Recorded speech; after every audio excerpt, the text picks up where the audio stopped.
যুদ্ধবিরতি ঘোষণায় ৫ লক্ষাধিক মানুষ গাজায় ফিরেছে। আশ্রয়হীনতায় অসংখ্য মানুষ বিপন্ন। পরিস্থিতিকে ডোমিসাইড আখ্যা দিয়েছে জাতিসংঘ। গাজা যুদ্ধের স্থায়ী অবসান ও শান্তি প্রতিষ্ঠায় মিশরে বসবেন বিশ্ব নেতারা। নেতানিয়াহু বা হামাসের উপস্থিতির বিষয়ে জানা যায়নি। পাকিস্তান আফগানিস্তান সীমান্তে সেনাবাহিনী ও তালেবান যোদ্ধাদের মধ্যে ব্যাপক গোলাগুলি। দুই দেশের মধ্যে আরও বেড়েছে উত্তেজনা।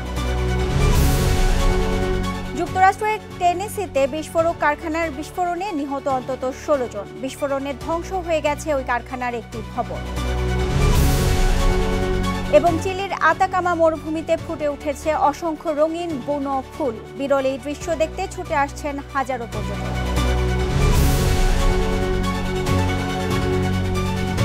বিশ্বজুড়ে ঘটে যাওয়া দিনের গুরুত্বপূর্ণ ঘটনাবলী নিয়ে আরটিভির নিয়মিত আয়োজন সারাদিনের বিশ্বে আপনাদের সাথে রয়েছে আমি নুসরাত সুজানা। যুদ্ধবিরতি ঘোষণার পর ৫ লক্ষাধিক মানুষ গাজা শহরে ফিরে এসেছেন বলে জানিয়েছে সেখানকার সিভিল ডিফেন্স সংস্থা। তবে আশ্রয়হীনতার বিপন্ন লাখো মানুষ। এদিকে যুদ্ধবিরতি কার্যকর হওয়ার পর উদ্ধারকর্মীরা ধ্বংসস্তূপের বিশাল অংশ থেকে মৃতদেহ উদ্ধার শুরু করেছে। গাজার পরিস্থিতিকে ডোমিসাইড বলে আখ্যা দিয়েছেন জাতিসংঘের আবাসন বিশেষজ্ঞ। বিস্তারিত আরাফাত ইয়াসারের রিপোর্টে। যুদ্ধবিরতির পর উত্তর গাজায় ফিরতে শুরু করেছেন বাস্তুচ্যুত ফিলিস্তিনিরা। তবে ২ বছর ধরে চলা ইসরায়েলি হামলায় গাজার অধিকাংশ বাড়িঘর ও আশেপাশের এলাকা ধ্বংসস্তূপে পরিণত হয়েছে।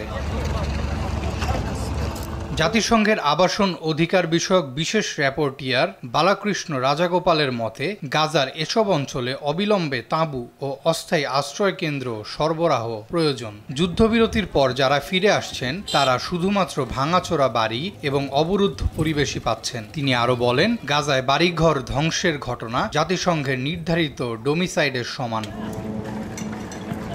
এখন পর্যন্ত ৯২% আবাসিক ভবন ক্ষতিগ্রস্ত হয়েছে। ২০২৩ সালের ৭ অক্টোবর শুরু হওয়া যুদ্ধের ফলে এখন পর্যন্ত মারা গেছেন ৬৭,৭০০ জনেরও বেশি ফিলিস্তিনি। ইসরায়েলি বাহিনী গাজার বিভিন্ন এলাকা থেকে সেনা প্রত্যাহার শুরু করলেও সেগুলোতে কোনো ধরনের ত্রাণ বা সহায়তা পাঠানো সম্ভব হচ্ছে না। যুদ্ধবিরতির পূর্বে ইসরায়েলের কঠোর অবরোধের কারণে গাজার ত্রাণ কার্যক্রম প্রায় সম্পূর্ণভাবে বন্ধ হয়ে গিয়েছিল। এদিকে গাজায় নিরাপত্তা নিশ্চিত করার জন্য কাজ করছে হামাস। তারা বিভিন্ন এলাকা পর্যবেক্ষণ করছে যাতে মানুষের জীবন নিরাপদে রাখা যায় এবং সহায়তা কার্যক্রম নির্বিঘ্নে চলতে পারে। যুদ্ধ থামলেও গাজার পুনর্গঠন অনেক দীর্ঘ সময়ের ব্যাপার। তবে যতটুকু সম্ভব সহায়তা কার্যক্রম চালানো হচ্ছে। যুদ্ধবিরতির আশ্বাস থাকা সত্ত্বেও পুরো গাজা অঞ্চল এখনও সহায়তার অপ্রতুলতা ও অবরোধের মুখে রয়েছে। আরাফাত ইয়াসার, আরটিভি। গাজা যুদ্ধের স্থায়ী অবসান ও শান্তি প্রতিষ্ঠায় মিশরে এক টেবিলে বসতে যাচ্ছেন বিশ্ব নেতারা। সোমবার দেশটির পর্যটন শহর শার্ম আল শেখে হতে যাওয়া এই সম্মেলনে সভাপতিত্ব করবেন যুক্তরাষ্ট্রের প্রেসিডেন্ট ডোনাল্ড ট্রাম্প ও মিশরের president Abdel Fattah al CC. তথ্যটি নিশ্চিত করেছে আন্তর্জাতিক বার্তা সংস্থা আল জাজিরা। ইতিমধ্যে জাতিসংঘ মহাসচিব অ্যান্টোনিও গুতেরেস, যুক্তরাজ্যের প্রধানমন্ত্রী কিয়ার স্টারমার, ইতালির জর্জিয়া মেলোনি, স্পেনের পেদ্রো সানচেস ও ফ্রান্সের প্রেসিডেন্ট ইমানুয়েল ম্যাক্রো এই সম্মেলনে উপস্থিত থাকার বিষয়টি নিশ্চিত করেছেন। তবে ইসরায়েলের প্রধানমন্ত্রী বেনিয়ামিন নেতানিয়াহু বা হামাসের কোনো প্রতিনিধি বৈঠকে থাকবেন কিনা তা এখনও জানা যায়নি। পাকিস্তান আফগানিস্তান সীমান্তে চলছে উত্তেজনা। রাতে দুই দেশের বাহিনীর মধ্যে চলেছে ব্যাপক হামলা পাল্টা হামলা। এর আগে কাবুলে হামলা চালিয়ে তেহরিকি তালিবানের প্রধানকে হত্যার দাবি করেছে পাকিস্তানি গণমাধ্যমগুলো। এমন উত্তেজনার কি শুধুই জঙ্গিবাদ সংক্রান্ত নাকি পাকিস্তান আফগানিস্তানের সাম্প্রতিক সম্পর্কের প্রতিফলন, জানাচ্ছেন আব্দুল মালেক। পাকিস্তান আফগানিস্তান সীমান্তে রাতভর হামলা পাল্টা হামলার ঘটনা ঘটেছে। শনিবার রাতে পাক সেনাদের উপর হামলা চালায় আফগানিস্তানের সীমান্ত রক্ষীরা। ওই সময় পাল্টা হামলা চালায় পাক সেনারাও।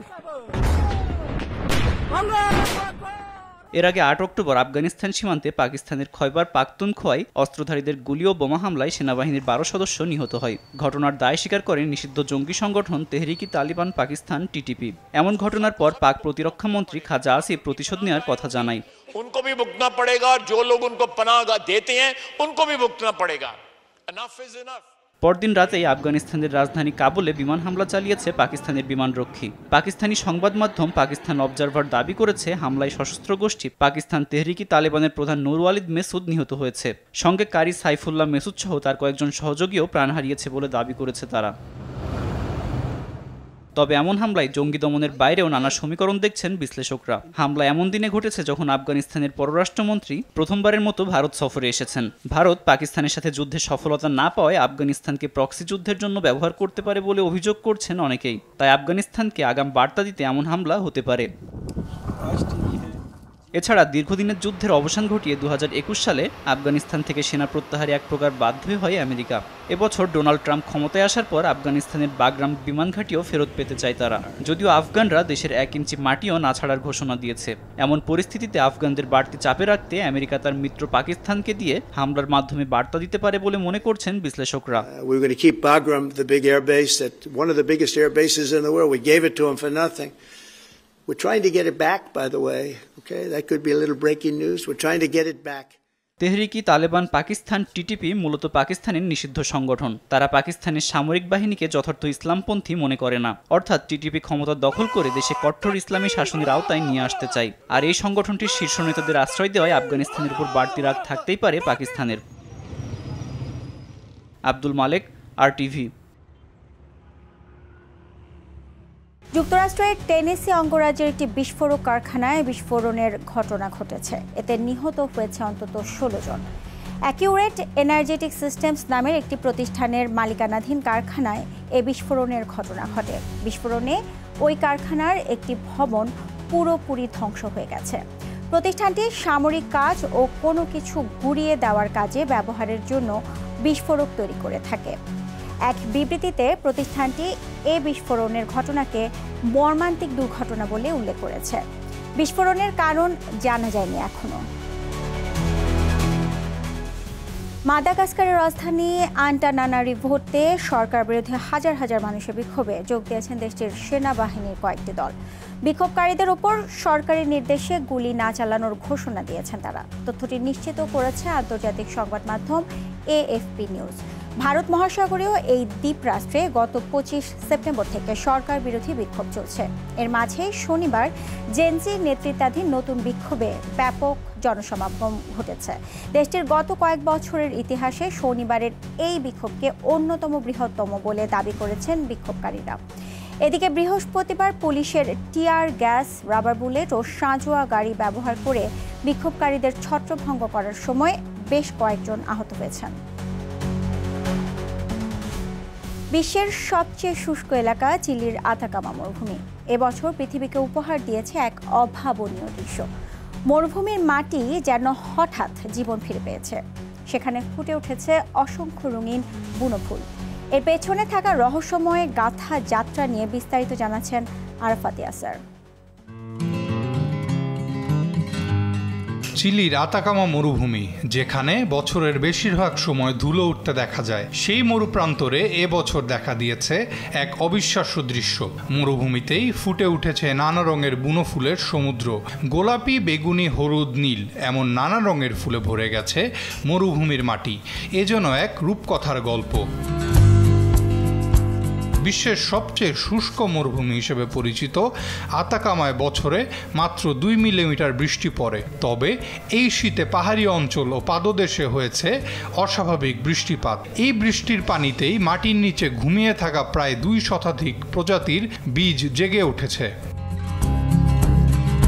চিলির জাতীয় প্রাকৃতিক ইতিহাস জাদুঘরের উদ্ভিদবিদ ভিক্টর আর্দিলেস জানান, বছরের পর বছর এই বীজগুলো মাটির নিচে ঘুমিয়ে থাকে। তবে যে কোনো সময় পর্যাপ্ত আর্দ্রতা পেলে সেগুলো জেগে ওঠে। পরবর্তীতে তা অঙ্কুরিত হয় এবং ফুটে ওঠে। তবে সব বীজ জেগে ওঠে না। পর্যাপ্ত পানি, তাপমাত্রা, আলো এবং আর্দ্রতা এই 4টি উপাদান একসাথে মিললে তবেই ফুল ফোটে। ফুলগুলোর আয়ু খুব বেশি নয়, নভেম্বরের মধ্যেই বেশিরভাগ ফুল ঝরে পড়ে। তবে শক্ত প্রাণের কিছু বুনো ফুল জানুয়ারির শেষ পর্যন্ত টিকে থাকে। এই বিরল দৃশ্য দেখতে চিলির বিভিন্ন প্রান্ত থেকে ছুটে আসছেন হাজারো পর্যটক। সান্তিয়াগো থেকে 800 কিলোমিটার পথ পাড়ি দিয়ে অনেকেই এক ঝলক দেখতে আসছেন মরুভূমির এই রঙিন গালিচা। এই দৃশ্য ভাবনার চেয়েও বেশি মোহময় বলে মনে করেন আগত পর্যটকেরা।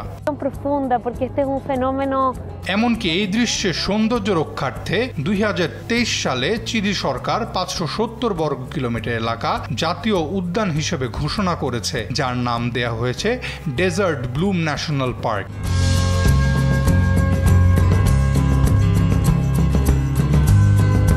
গবেষকদের মতে পৃথিবীর আর কোনো মরুভূমিতে এভাবে ফুল ফোটে না। তবে এই বছরের অস্বাভাবিক বৃষ্টিপাতের পর আতাকামা মরুভূমির এই ফুলের সমুদ্র প্রকৃতির এক অন্যরকম নিদর্শন। আরাফাত ইয়াসার, RTV। আর এরই সাথে শেষ করছি সারাদিনের বিশ্ব। RTVর সাথে সংযুক্ত থাকুন, মতামত জানান RTVর সামাজিক যোগাযোগ মাধ্যমগুলোতে। সবাইকে ধন্যবাদ।